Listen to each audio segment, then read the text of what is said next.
বাংলাদেশের সর্বপ্রথম প্রধানমন্ত্রী তাজউদ্দিন আহমেদের ছেলে সোহেল তাজ তিনি বলেছেন যে পিলখানা নিয়ে আমাকে অযথাই সন্দেহ করা হচ্ছে। আর তিনি এটাও বলেছেন যে পিলখানা হত্যার যদি সঠিক বিচার হয়, তদন্ত হয়, তাহলে আমি আমার অভিজ্ঞতাটুকু বর্ণনা করব।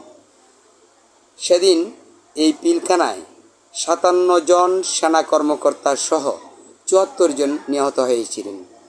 আর তাদের বিচার এই বাংলার জমিনে করতে হবে সুষ্ঠু তদন্তের মাধ্যমে, নতুবা জাতির মাঝে একটা অভিশাপ থেকে যাবে। আমরা জানি যে বাংলাদেশে এরকম ধরনের কিছু ঘটনা ঘটছে যেগুলি নাকি মানুষ হতভম্ব লেগে রয়েছে এই ফ্যাসিস্ট আওয়ামী লীগের আমলে।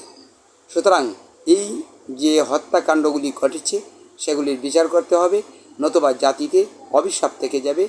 আর সেই অভিশাপ আগামী প্রজন্মকে পর্যন্ত পীড়াদায়ক করে তুলবে।